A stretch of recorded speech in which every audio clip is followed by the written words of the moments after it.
नमस्कार दोस्तों, एक बार फिर से आपका स्वागत है आपके अपने YouTube चैनल ई एजुकेशन में। देखिए, हम ग्राफ और पाई चार्ट कर रहे थे। इसकी 4 क्लासेस हम पहले ही कर चुके हैं। आज हम उसका 5th पार्ट लेके आए हैं। चलिए आप एक बार ये डिटेल देख लीजिए। यहाँ पे आपको एक चार्ट दे रखा होगा।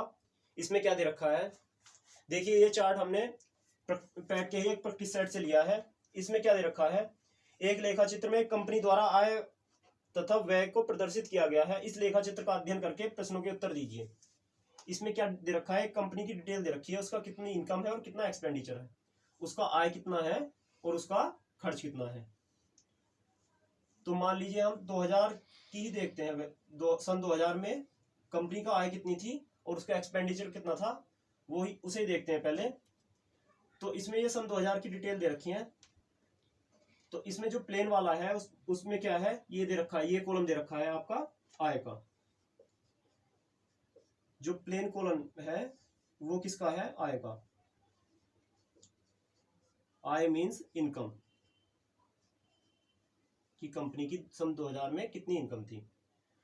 और ये जो जिसमें तिरछी लाइन है वो किसका दे रखा है, वो दे रखा है उसका व्यय का। व्यय मींस खर्च।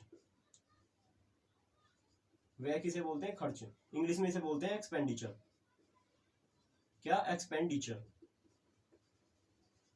ठीक है। अब सन 2000 में आय कितनी थी कंपनी की, 30 लाख थी और खर्च कितना था, 20 लाख। देखिए ये जो डिटेल दे रखी है आपको लाख में दे रखी है, क्योंकि इसके साइड में लिख रखा है, ग्राफ के साइड में लिख रखा है लाखों में।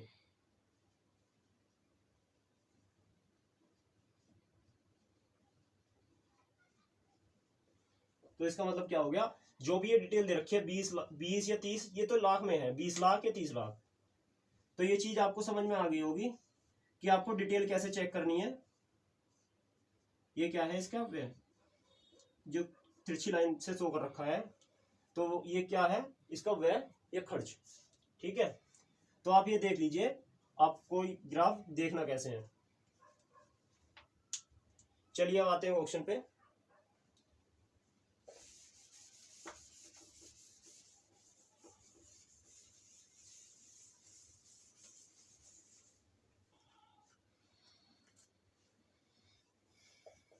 इसमें क्या दे रखा है, वर्ष 2000 से 2003 तक कंपनी के व्यय में कितनी वृद्धि हुई। वर्ष 2002 से 2003 तक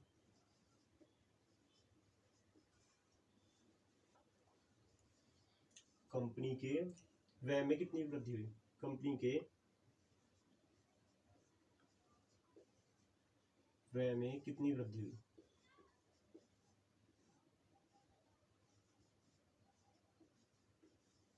कितनी वृद्धि हुई। चलिए, इसमें पहला ऑप्शन क्या दे रखा है, 33, 1/3%। ऑप्शन नंबर बी कितना है, 40%, 40%। Option number C 10%, 10%। Option number D 20%, 20%। ठीक है। तो आपको निकालना कैसे है, देखिए सन 2002 के अंदर कितना खर्च था, कितना एक्सपेंडिचर था। सन 2002 में कितना था, 30 लाख। सन 2002 की बात करें तो ये एक्सपेंडिचर कितना था, 30 लाख। और सन 2003 के अंदर कितना था, 40 लाख। सन 2003 के अंदर कितना था, 40 लाख। आपको ये चीज डिटेल तो देख ही ली होगी आपने। देखिए सन 2002 के अंदर, सन 2002 के अंदर कितना है, 30 लाख, और सन 2003 के अंदर है 40 लाख। तो कितने की वृद्धि हुई, 30 लाख से 40 लाख में जाने पर कितनी वृद्धि हुई, 10 लाख की। 10 लाख की वृद्धि हुई। तो जितनी वृद्धि या कमी होती है उसे लिखते हैं ऊपर, किस में से हुई। तो हम हमेशा पहली वाली वैल्यू लेते हैं, 30 लाख। 30 लाख पर वृद्धि हुई 10 लाख की, तो किस पर हुई, 30 लाख पर। तो जो पहले कितना था, 30 लाख, तो अपन में 30 आ जाएगा। 0 से 0 कैंसिल, कितना आ जाएगा, 1/3। अब 1/3 की वैल्यू कितनी होती है, 1/3 की वैल्यू होती है 33, 1/3%। ये 1/3 क्या था, 1/3 क्या था, ये आपको हमने परसेंटेज के पहले पार्ट में करा रखा है। ये क्या है 1/3, ये आपको फ्रैक्शन है। ये क्या है फ्रैक्शन है। हमने आपको चेंज करना सिखा रखा था कि फ्रैक्शन को परसेंटेज में कैसे चेंज करते हैं, कैसे करते हैं। अगर किसी ने हमारी वो वीडियो नहीं देखी तो आपको हम बताते हैं कैसे चेंज करते हैं। जैसे 1/3 था तो इसको परसेंटेज में चेंज करने के लिए 100 से मल्टीप्लाई कर देंगे तो कितना हो जाएगा 100/3। जब 100 को 3 से डिवाइड करेंगे तो कितना आ जाएगा 33 सही 1/3%। लेकिन यदि आपको डायरेक्टली पता हो 1/3 की वैल्यू परसेंटेज में तो आप डायरेक्ट आंसर टिक कर सकते हैं option number A. Option number A इसका राइट आंसर हो जाएगा। चलिए एक बार देख लीजिए आपको ये चीजें समझ में आई। चलिए एक बार और बता देते हैं आपको। देखिए सन 2002 में व्यय कितना था। आपको पता है कि व्यय की जो लाइन है ये कौन सा कॉलम है जिसमें लाइन तिरछी है। तो 2002 में कितना था 30 लाख और 2003 में कितना था 40 लाख। तो कितने की वृद्धि हुई 10 लाख की। वृद्धि हमेशा या कमी हमेशा ऊपर लिखते हैं किस पर, जो पहले कितनी थी, पहले थी 30 लाख तो हमेशा पहले वाली पर लिखते हैं 30 लाख। तो ये कितना हो जाएगा कट के 1/3। अब 1/3 रेशियो की वैल्यू कितनी होती है 33 सही 1/3%। तो आप डायरेक्ट आंसर टिक कर सकते हैं। यदि आपको डायरेक्ट नहीं आता तो 1/3 की मल्टीप्लाई 100 में कर देंगे और उसे सोल्व कर लेंगे, तब भी आ जाएगा 33 1/3%। ठीक है, चलिए अब आगे चलते हैं।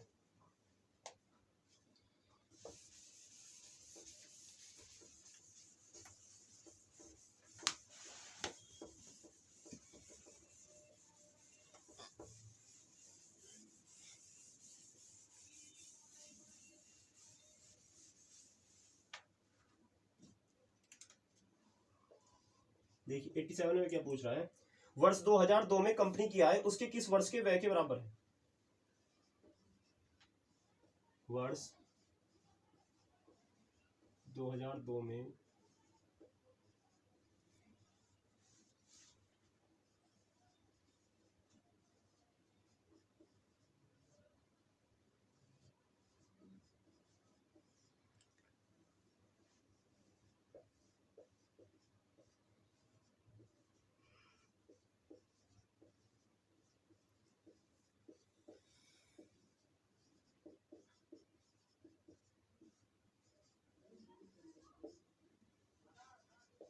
पहला ऑप्शन है 2003, दूसरा ऑप्शन है 2004 2004, third option is 2000 and option number D 2001 2001। तो इसमें क्या पूछ रखा है वर्ष 2000 में कंपनी की आय किस वर्ष के व्यय के बराबर है। तो 2002 में कंपनी की आय कितनी थी आपको पता है। आय का क्या दे रखा है सिंपल कॉलम दे रखा है प्लेन। तो 2002 में कितना है 2002 के अंदर दे रखा है 40।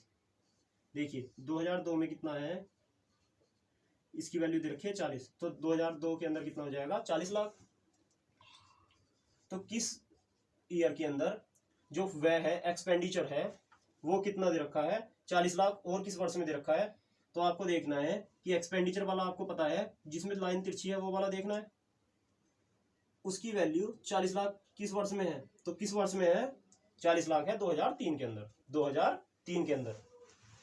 तो ऑप्शन नंबर ए इसका राइट आंसर हो जाएगा 2003। एक बार देख लीजिए कैसे किया। ये आपने देखा कि 2002 के अंदर कंपनी की आय कितनी है 40 लाख। तो आपको ये देखना है 40 लाख किस वर्ष का खर्च है, खर्च किस वर्ष का है 2003 का। खर्च के लिए आपको क्या देखना है वो कॉलम देखना है जिसकी लाइन तिरछी हो। तो कौन सा ऑप्शन हो जाएगा ऑप्शन नंबर ए 2003।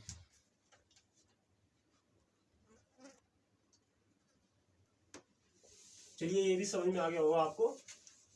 अब चलते हैं नेक्स्ट क्वेश्चन पे।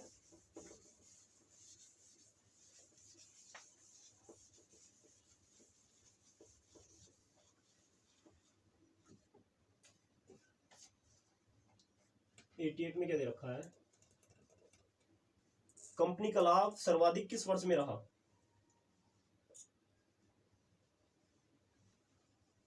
कंपनी का लाभ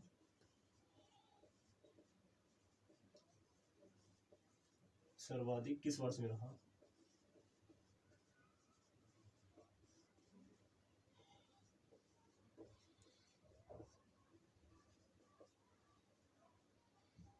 ऑप्शन नंबर ए कितना है 2003, option number B 2004, option number C 2001, option number D 2002। ठीक है, तो आपको लाभ निकालना है सर्वाधिक किस वर्ष में रहा। तो आपको पता होगा लाभ या प्रॉफिट, लाभ जिसे हम प्रॉफिट भी बोलते हैं, वो क्या होता है, इनकम माइनस एक्सपेंडिचर।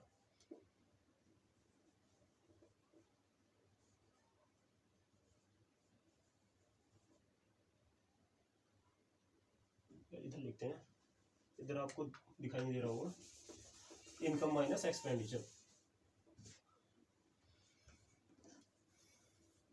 प्रॉफिट क्या होता है, इनकम माइनस एक्सपेंडिचर।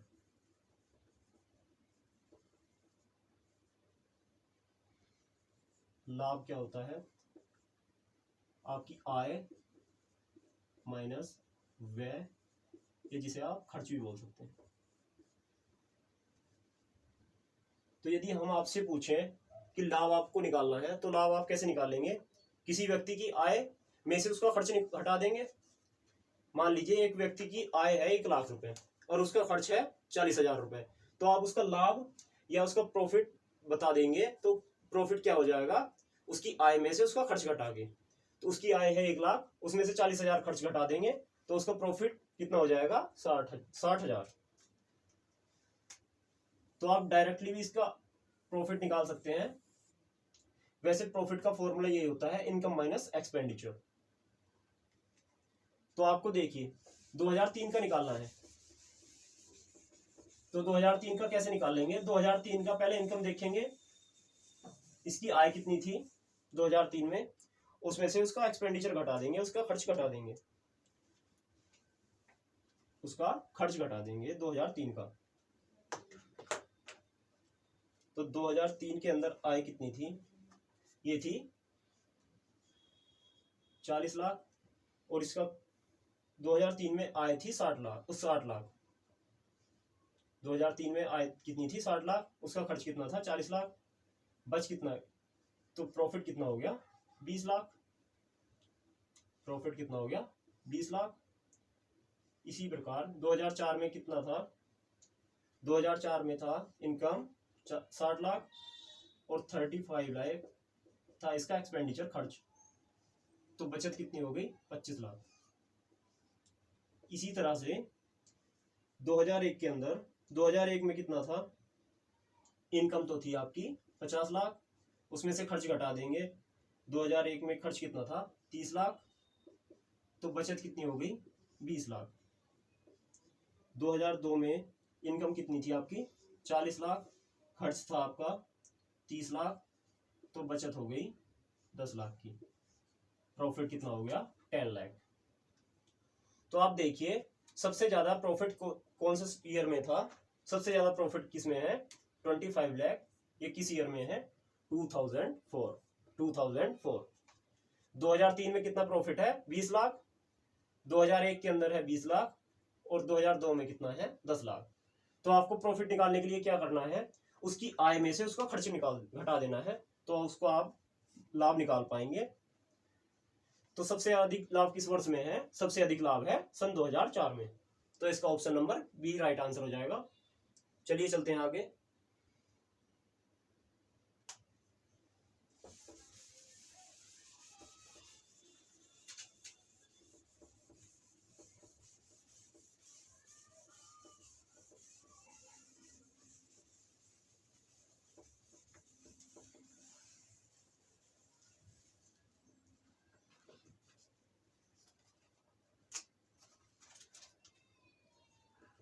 एटी 89 में क्या पूछ रखा है, वर्ष 2001 तथा 2002 के बीच लाभ का अंतर कितना है।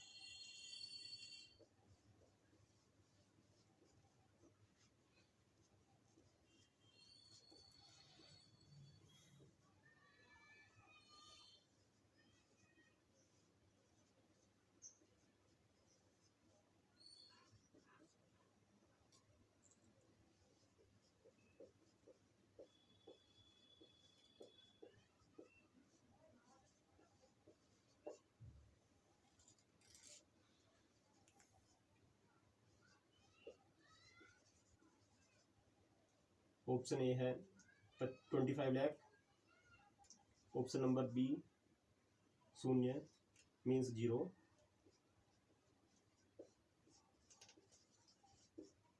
Option number C 10 lakh 10 lakh, option number D 20 lakh 20 lakh. तो आपको देखना है सन 2001 में कितना था लाभ और सन 2002 के अंदर कितना है। तो देखिए सन 2001 में कितना था, सन 2001 में देखिए आय तो थी इसकी 50 लाख और उसमें खर्च कितना था 30 लाख। तो बचत कितनी हो गई, ये लाभ कितना हो गया, लाभ हो गया 20 लाख। ये क्या है, लाभ है, लाभ कितना है 20 लाख। सन 2002 के अंदर लाभ कितना हो जाएगा, सन 2002 में इसकी आय तो थी 40 लाख और उसका खर्च था 30 लाख, तो बचत कितनी हो गई 10 लाख की, 10 लाख। देखिए यहां पे हमने डायरेक्ट लिख दिया फॉर्मूला, हमने इससे पहले वाले क्वेश्चन में आपको समझा दिया था कि आपको लाभ या प्रॉफिट कैसे निकालना है, इनकम माइनस एक्सपेंडिचर करके। तो हमने यहाँ पे डायरेक्ट आपको निकाल दिया। सन 2001 में कितना था इनकम, ये थी 50 लाख, जिसमें से एक्सपेंडिचर उसका खर्च था 30 लाख। तो 50 लाख में से 30 लाख घटाएंगे कितना बच जाएगा, 20 लाख उसकी इन प्रॉफिट हो जाएगा या लाभ हो जाएगा। ऐसे ही सन 2002 के अंदर इनकम तो थी आपकी 40 लाख और एक्सपेंडिचर था 30 लाख, तो प्रॉफिट कितना हो जाएगा 10 लाख, उसकी लाभ कितना हो जाएगा 10 लाख। 40 लाख उसकी आय थी और 30 लाख उसका खर्च था, व्यय था, तो उसका प्रॉफिट कितना हो जाएगा, लाभ कितना हो जाएगा 10 लाख। तो देखिए इन दोनों वर्ष में अंतर कितना है इनके लाभ का अंतर कितना है, लाभ का अंतर है 10 लाख। कैसे, सन 2001 में लाभ कितना था 20 लाख, सन 2002 में कितना हो जाएगा 10 लाख। तो 10 लाख और 20 लाख के अंदर का अंतर कितना है 10 लाख। आपको हमेशा अंतर जब निकालना हो तो हमेशा बड़ी वैल्यू के अंदर से छोटी वैल्यू माइनस करते हैं। ये चीज हम पहले भी आपको कई बार समझा चुके हैं। यदि आपको अंतर मालूम करना हो तो हमेशा बड़ी वैल्यू के अंदर से छोटी वैल्यू माइनस करते हैं। इससे ये कोई फर्क नहीं पड़ता कि छोटी वैल्यू पहले दे रखी है या बाद में, आपको हमेशा बड़ी वैल्यू के अंदर से छोटी वैल्यू सब्ट्रैक्ट करनी है। तो इसका आंसर कितना हो जाएगा, option number C 10 lakh 10 lakh. तो 89 का आंसर कौन सा जाएगा, ऑप्शन नंबर सी।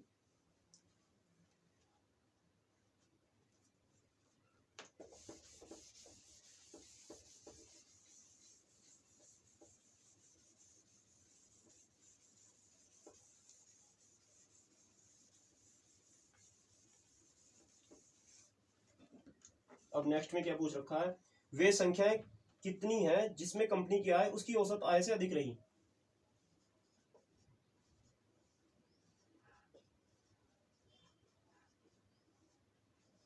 वे संख्याएं कितनी हैं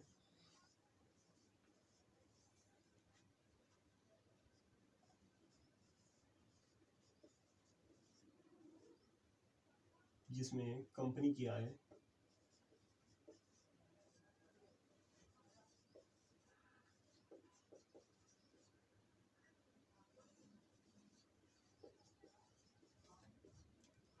उसकी औसत आय से अधिक रही है, आय से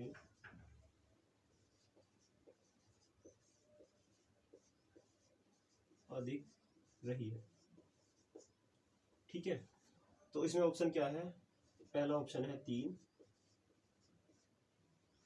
ऑप्शन नंबर बी दे रखा है आपको 4, option number C 1, option number D 2। तो इसमें आपको क्या निकालना है, सबसे पहले निकालना है आपको औसत आय। औसत आय कैसे निकालेंगे, इसमें कितने साल की आय दे रखी है, 5 साल की, 2000, 2001, 2002, 2003 तथा 2004। तो टोटल कितने ईयर की इनकम दे रखी है, 5 ईयर की। तो आपको 5 साल की इनकम एक साथ जोड़ लेनी है और उसे 5 से डिवाइड कर देंगे, तो आपको क्या आ जाएगा, औसत आय। ये सारी चीजें हम जब एवरेज चैप्टर पढ़ेंगे, औसत चैप्टर पढ़ेंगे, उसमें आपको डिटेल में बताएंगे।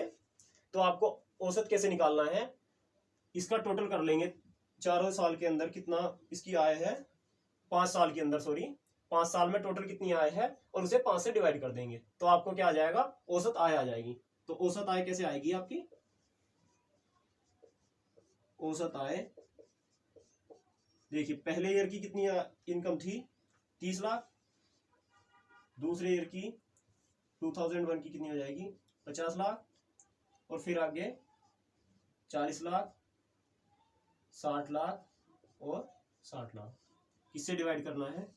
ये 5 साल की रखी है, तो एवरेज निकालने के लिए 5 से डिवाइड करना पड़ेगा, 5 से डिवाइड करना पड़ेगा, तो आपका इसका एवरेज आ जाएगा, औसत आ जाएगा। तो कितना हो जाएगा? 30 और 50 80 और 40 120 और 60 180 और 60 240 अपॉन 5। तो डायरेक्ट कितना आ जाएगा? 48। आप डिवाइड करके भी कर सकते हैं, इस टाइप के सॉल्यूशन आप डायरेक्ट भी कर सकते हैं, जैसे इसमें दे रखा था 240 अपॉन 5। तो आपको जहां पर भी 5 से डिवाइड करना हो तो एक अंक के बाद में पॉइंट लगा देंगे, एक अंक के बाद में पॉइंट लगा देंगे, तो कितना हो जाएगा? 24। और उसे 2 से मल्टीप्लाई कर देंगे, 2 से मल्टीप्लाई कर देंगे, कितना आ गया? 48 आंसर। तो ये शॉर्ट ट्रिक है 5 से डिवाइड करने की। जब हम आपको कैलकुलेशन वाला पार्ट कराएंगे तो उसमें आपको हर शॉर्ट ट्रिक सिखाएंगे, आप कैलकुलेशन कैसे फास्ट कर सकते हैं।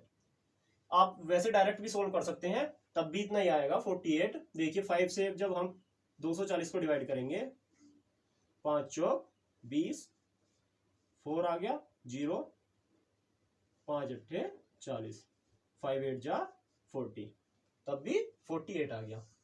तो आपको क्या पता चल गया कि इसका एवरेज कितना है? एवरेज है 48। एवरेज कितना आ गया? 48।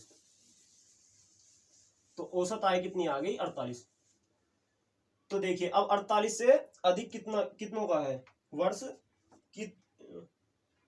देखिए अब औसत आय 48 से अधिक कितनी है? 48 से अधिक किस की है? तो देखिए सन 2000 में कितनी है? 30 लाख। तो ये 48 से कम है, ये नहीं होगा। 2001 के अंदर कितना है? 50 लाख। तो ये सन 2001 में कितना है? 50 लाख। ये 48 से अधिक है, ये होगा। और सन 2002 के अंदर कितना है? 40 लाख। ये भी 48 से कम है, तो ये भी नहीं होगा। सन 2003 में कितना है? 60 लाख। ये 48 से अधिक है, ये होगा। सन 2004 के अंदर कितना है? 60 लाख। तो सन 2000 के अंदर नहीं होगा। सन 2001 में कितना है? 50 लाख, ये होगा। सन 2002 के अंदर कितना है? 40 लाख, ये भी नहीं होगा। सन 2003 के अंदर कितना है? 60 लाख, ये होगा। सन 2004 के अंदर कितना है? 60 लाख, ये भी होगा। तो आपको क्या देखना है कि 48 से अधिक किस वर्ष की आय है? तो देखिए 2000 में नहीं है, 2000 में 30 लाख है, और आपकी 2002 के अंदर भी 40 लाख है, ये भी नहीं है। और सब में 3 ईयर में 2001 2003 2004 3 वर्ष ऐसे हैं जिसमें इसकी औसत आय से अधिक आय है। औसत आय कितनी थी? 48 वर्ष। तो ऑप्शन कौन सा हो जाएगा? ऑप्शन नंबर ए 3 वर्ष। ऑप्शन नंबर ए 3 वर्ष। देखिए आपको समझ में आ गया होगा ये कैसे किया आपने। आपने सबसे पहले निकाला इसका औसत आय, और औसत आय आपकी आ गई 48। तो आपको केवल ये चेक करना है कि 48 से किस वर्ष की आय अधिक है। तो कितने वर्ष हैं? सन 2001, सन 2003, सन 2004। 3 वर्ष ऐसे हैं जिसमें औसत आय से आय इनकी अधिक है। चलिए मिलते हैं आपसे नेक्स्ट वीडियो में, तब तक के लिए goodbye, have a nice day, thank you.